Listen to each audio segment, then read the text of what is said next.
मैं सुभाष मिश्रा और आप देख रहे हैं तीसरी आप न्यूज़ 24। ये स्थितियाँ पैदा हो गई है पूरे देश की। आज देखिए उत्तर प्रदेश की स्थिति इतनी खराब हो गई है कि जीबी के कंपनी को ठेका दिया गया और 9,000 वर्करों को निकाल के बाहर कर दिया गया। ये स्थिति है इस उत्तर प्रदेश की। देखिए इस तरीके से वह न्याय मांगते हैं। न्याय का तरीका देखिए, सरकारें किस तरीके से न्याय करती हैं। इनके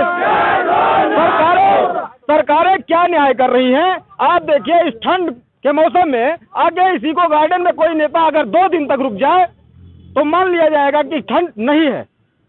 नेताजी बढ़िया फर्स्ट क्लास सफेद कुर्ता और करोड़ों की गाड़ी, और जब उनका बायोडाटा लिखा जाता है तो लिखते हैं समाज सेवा। ये रहा समाज सेवा नहीं। ये देखिए नेताजी का समाज। एक मिनट, एक बार जी से पूछा गया, नेता एसी में रहते हैं आप जी।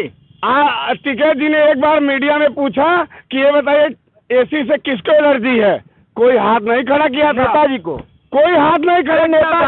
हाँ बिल्कुल जी। तो आज एम्बुलेंस कर्मचारी 9,000, 10,000, 5500 से नौकरी शुरुआत किए थे। कोई नेताजी के लड़के नहीं लगे थे इसमें। 5500 से महंगा नेताजी जूता होता है, पता नहीं है का? अब नेताजी का जूता नेताजी के ऊपर ही पड़ेगा।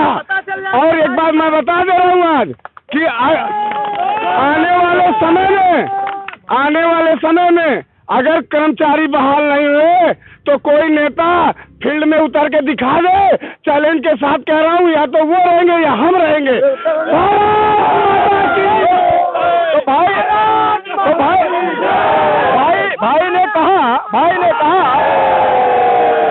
भाई ने कहा इस ठंड में कोई नेता नीचे उतर के दिखा दे तो उनकी बातें मान ली जाएगी। हम ये कहते हैं कि नेताजी जरा एक दिन आइए और इस ठंड में गुजार के दिखाइए। और सरकार कहती है अलाव जल रहा है, इस पार्क में कहीं जल रहा है क्या? कहीं नहीं जल रहा है, कहीं नहीं। मैं बताऊं कहाँ जल रहा है? तो 2 दिन आम की लकड़ी दिया गया। भैया गवाह है, पूछिएगा इनसे भी। लकड़ी जरूरत पड़ेगी, कोरोना फैल रहा है। पूछिएगा, पूरी टोटल गीली लकड़ी थी। अब पीपल की लकड़ी नहीं जलाते हिंदू धर्म में, लेकिन हमें मजबूरी में जलाना पड़ रहा है। आज के डेट में कोई प्रशासन, ये जो अपना निगम बनता है ना, ये वो आज देखने नहीं आ रहा। कोई शासन का आदमी, बड़ा आदमी। 2 मिनट हमारी बात सुन लीजिए। लकड़ियां शायद बचा के रखी जा रही हैं, कोरोना फिर से फैल रहा है और फिर से जलाना पड़ेगा लाशों को। हो सकता है, इसलिए लकड़ियों को बचाया जा रहा है। और कोई कारण बता रहा हूँ कि कोविड काल में जब सब जगह सुनसान थी तो पुलिस प्रशासन था, एम्बुलेंस कर्मचारी रोडों पे नजर आते थे। नेताजी एसी में बैठ के और खांसी भी आ जाती। तब आप दोनों साथ में थे। तब दोनों साथ हैं। आज आमने सामने हैं। आज भी हम लोग आमने सामने हैं। वो अपना काम कर रहे हैं, हम अपना काम कर रहे हैं, हम आमने सामने नहीं है। कंफर्म बता सकते हैं हम लोग कोविड को हरा सकते हैं। तो हम अपने हक के लिए इस जीबी के कंपनी को, इसमें साथ देने वाले हर सिस्टम वाले अधिकारियों से टकराएंगे। जब बेशक 9 साल उधर बर्बाद किया, 2 कोविड में अपनी जान जोखिम में, तो यहाँ पे भी ईंट से ईंट बजाने का काम करेंगे। क्योंकि कोविड की 3rd लहर आ रही। हम लोग ट्रेंड होके, अनुभवी होके अनट्रेंड लोगों के साथ, प्रदेश के साथ खिलवाड़ करवा रही है। हमने इसके पहले कहा था कि नींव के ईंटें दिखाई नहीं पड़ते हैं। शायद आपके वो शब्द अगर आपको याद होंगे तो आप, हमको लगता है उसी नींव के ईंटें हैं। बिल्डिंग ऊपर खड़ी होगी, आप दिखाई नहीं पड़ेंगे, उन्हें दिखाई पड़ रहे हैं। सरकारें दावा करती हैं कि आने वाले समय में बेरोजगारी दूर कर दी जाएगी। 9-9 हजार लोगों को निकाल के बेरोजगार कर दिया गया। ये बेरोजगारी दूर कर रहे हैं आप। अब बस कटोरा देना बाकी रह गया है। नहीं, मंदिर बन रहा है। हाँ, तो बस वही कटोरा मिल जाए। मंदिर अयोध्या में मंदिर बनवाया जा रहा है। 9,000 कर्मचारियों को शायद कटोरा खरीद के दिया जाएगा सरकार की तरफ से। आइए और भीख मांगिए। की जा रही है कि कुछ लोगों को दिया जा रहा है, कॉरिडोर बनाते हैं, दिया जा रहा है। हमको उस कॉरिडोर से कोई आपत्ति नहीं है। हमको उस कॉरिडोर से आपत्ति नहीं है, क्योंकि 600-700 करोड़ अगर लगा दिया गया तो कोई बात नहीं। क्योंकि 1,000 करोड़ के बंगले हैं इन नेताओं के। वो मकाऊ की पकाऊ क्या तोता बोलते हैं उसको, 2.5 लाख के तोते आते हैं, विदेश से मंगाए जाते हैं। ये नेता 2.5 लाख के तोते रखते हैं और इनकी बातों को सुनने के लिए यहाँ पर नहीं आते। शर्म आनी चाहिए ऐसे नेताओं को।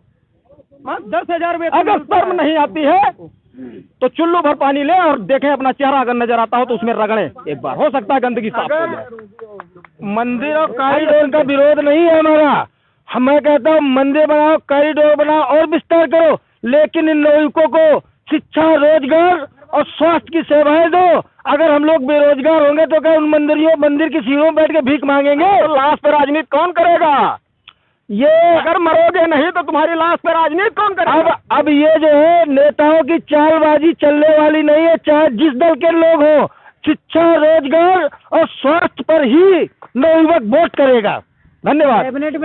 कैबिनेट में माननीय योगी जी ने कह रखा है कि आशा वर्कर, हर कोरोना योद्धा हैं। बाकी हम लोगों का एक बार भी नाम नहीं लिया गया कि 108 एम्बुलेंस ने। अभी हमने फिर से कहा कि नींव की ईंटें दिखाई नहीं पड़ती कि हैं। आगे चलकर सबसे पहले 108 ने ही कोरोना को हराया है, लेकिन इनका नाम नहीं आया। कौन चमक रहा था? रोड पर पुलिस और हम लोग चमक रहे थे, बाकी हिंदुस्तान का कोई चमक नहीं रहा था। आजादी के वो नायक नहीं दिखाई पड़ते हैं जिन्होंने जान दे दी, जिन्होंने मलाई काटी और प्रधानमंत्री पद लिया। उनके फोटो लगे हुए हैं, उनकी मूर्तियां बनती हैं। जब सगे संबंधी छोड़ के भाग जाते थे, जिसको कोविड हो जाता था, हमारे एम्बुलेंस के साथियों ने उनको गोद में उठा करके अस्पताल पहुंचाया। जब शमशान में जगह नहीं थी तो हमारी ही गाड़ियों से लाशें भिजवाई जाती थी, जिनको हम लोग जो है पीपी किट पहन करके जो है वहाँ शमशान तक पहुंचाते थे। हमारे 9 साथी ये सेवा देते देते शहीद हो गए।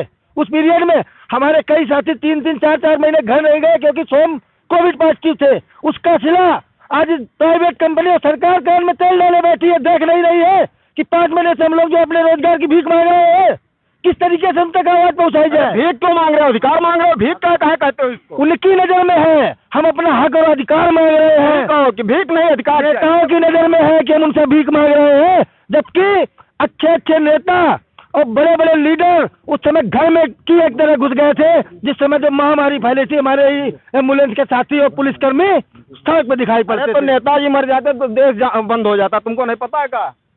मैं नेताजी देश चलाते हैं, आप लोग देश थोड़ी चलाते हो। बिल्कुल भाई, देश चलाने वाला थोड़ी मरेगा। मैं आपको बताऊं, मैं इटावा में तैनात था और जब कोविड काल आया तो दिल्ली एनसीआर के पास कर्मचारी जा नहीं रहे थे, तब मुझे गाजियाबाद ट्रांसफर किया गया। मेरे पास स्पेशल ऑर्डर आया था कि गाजियाबाद में ज्वाइन करूंगा जाके।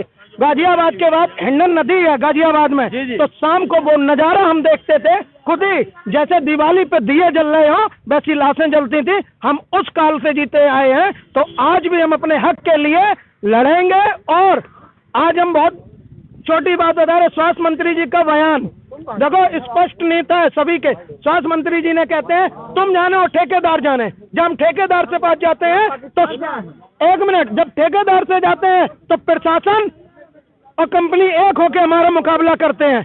ये 2 चाल वाली क्यों? एक शेर है, जानते हैं? भूख है तो क्या हुआ, भूख है तो क्या हुआ, सब्र कर। भूख है तो सब्र कर, रोटी नहीं तो क्या हुआ। आजकल दिल्ली में है जोरो अहम फैसला, ये चर्चा चलती रहती है। दिल्ली में जो फैसले होते हैं उनकी चर्चाएं चलती हैं। आपके पास रोटी नहीं तो थोड़ी सब्र कर लीजिए, हो सकता है चर्चा चल रही हो। फिर हम भी सुना दें आपको कि सरफरोशी की तमन्ना अब हमारे दिल में है और देखना है जोर कितना बाजुए कातिल में है। तो आपने देखा, लोगों ने अपनी बातों को रखा। इस तरीके के तमाम मुद्दे हम लेके आते रहेंगे और दिखाते रहेंगे सरकार की सारी कमियां और अच्छाइयां भी दिखाते रहेंगे। तो इस तरीके के तमाम खबरों को देखने के लिए हमारे चैनल को लाइक शेयर सब्सक्राइब करना ना भूलें। आप देख रहे थे सुभाष मिश्रा के साथ तीसरी आंख न्यूज़ 24। धन्यवाद।